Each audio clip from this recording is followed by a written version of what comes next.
Bonjour à tous et à vous particulièrement qui êtes là devant votre écran à écouter cette bonne nouvelle. C'est la dernière de l'année 2021 et je suis heureux de vous retrouver et de la partager avec vous. Parce que c'est vrai que la grâce de Dieu est toujours le partage de tous ceux qui y croient et qui s'approchent de lui pour la recevoir. Aujourd'hui, nous allons parler de choses qui sont impossibles, que la Bible déclare impossibles. Peut-être qu'en cette fin d'année, vous retournez, vous faites le bilan et vous vous dites, il y a bien des choses que j'aurais aimé faire et que je n'ai pas pu faire. Alors, je voudrais vous inviter à écouter ces choses et puis à ensuite réagir d'une manière positive, c'est-à-dire en vous approchant de Dieu pour rendre ce qui vous a été impossible possible.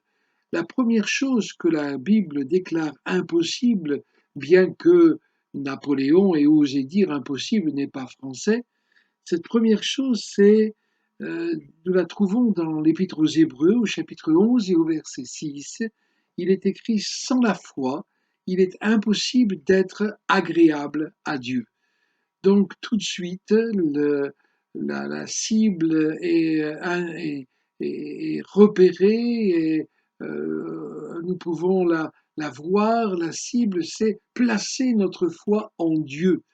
Vous allez peut-être me dire, mais comment placer notre foi en Dieu? Comment est-ce que je peux croire alors que j'ai passé ma vie comme un incrédule, comme une incrédule? Eh bien, c'est très simple en réalité, entre guillemets, bien que rien ne soit simple ici-bas. Dans l'Épître aux Romains, il est écrit au verset 17, au chapitre 10, pardon, et au verset 17, la foi vient de ce qu'on entend et ce qu'on entend vient de la parole de Dieu.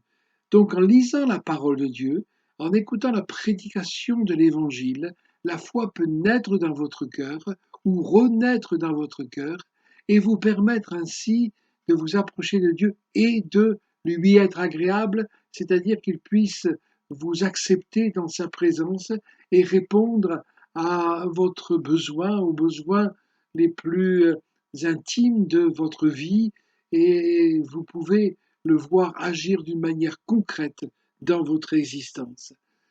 La deuxième chose qui est impossible, c'est que nous ne pouvons pas mériter la vie éternelle. Nous ne pouvons pas mériter le salut.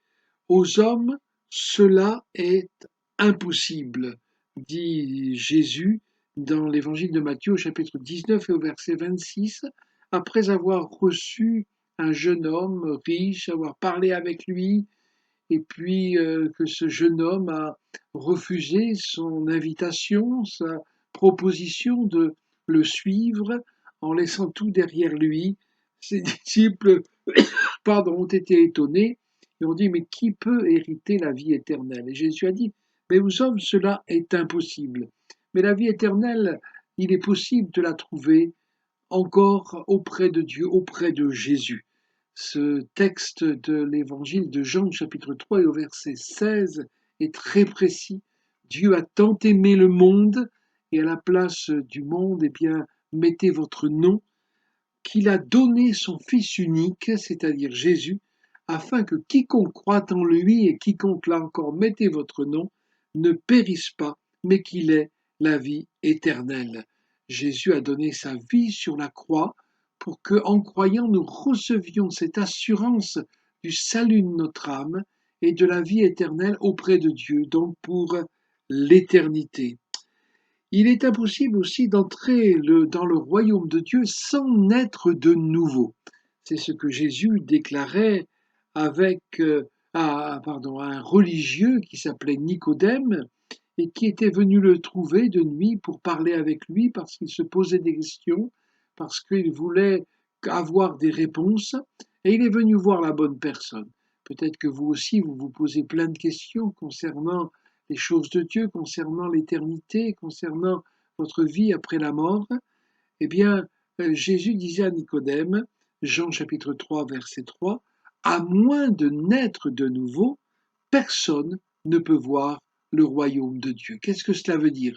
Nicodème a demandé des explications, des précisions, et Jésus lui a montré que, à moins de se laisser toucher par la grâce de Dieu, par la bonne nouvelle que nous partageons en ce moment, à moins de croire dans cette bonne nouvelle et de nous plier à la volonté de Dieu, de suivre le chemin qu'il nous montre, de venir vers lui à la croix où il a donné sa vie pour nous, eh bien, nous ne pourrons pas entrer dans le royaume de Dieu. Naître de nouveau, ça veut dire recevoir la vie d'en haut, ça veut dire recevoir, oui, cette vie qui est nouvelle, qui est spirituelle, qui est et dans laquelle nous ne sommes pas.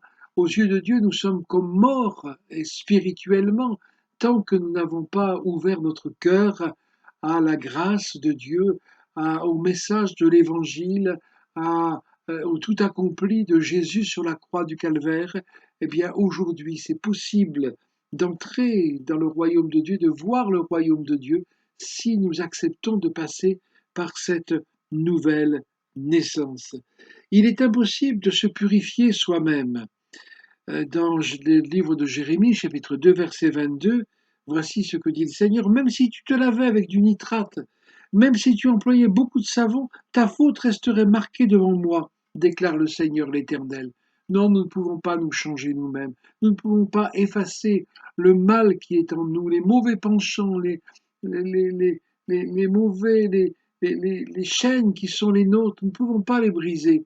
Mais parce que Jésus a versé son sang, le sang de Jésus nous lave, nous purifie de tout péché. Ça, c'est une réalité. Alléluia. Il est impossible de se racheter soi-même.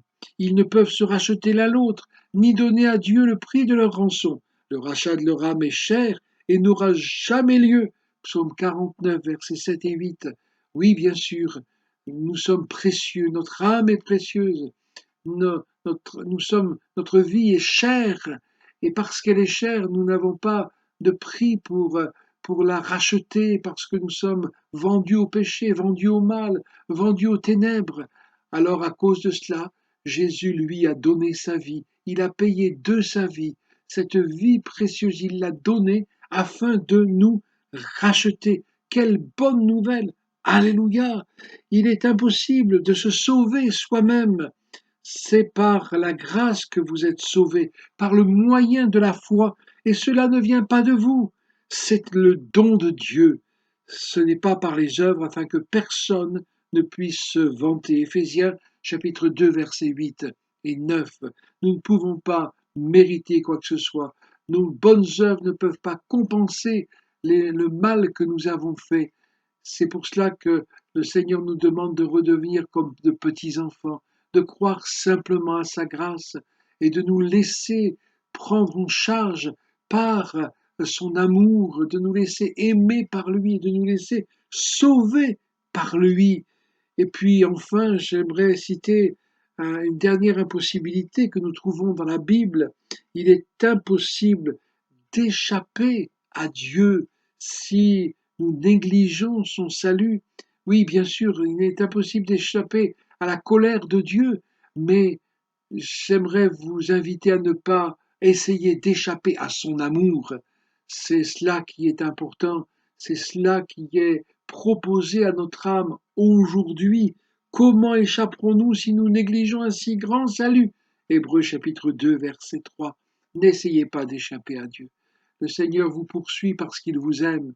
Il vous poursuit parce qu'il veut vous sauver.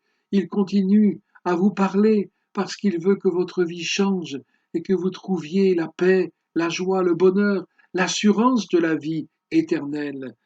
Le langage biblique est clair et ne permet pas à l'homme de se faire des illusions. Il n'est pas en son pouvoir d'exercer quelque influence pour faciliter son entrée au ciel. Dieu déclare nos limites et affirme nos impossibilités à trouver par nous-mêmes le chemin du salut. Alors que faire? Eh bien, une chose reste possible, accepter ce salut qu'il nous offre en Jésus-Christ, par la foi, tout simplement. Que Dieu vous bénisse, c'est vrai Seigneur.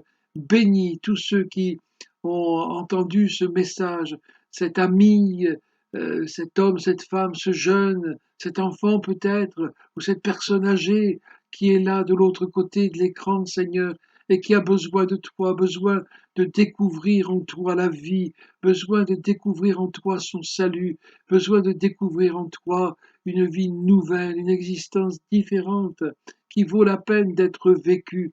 Merci parce que ta bénédiction nous est acquise, parce que Jésus a donné sa vie sur la croix.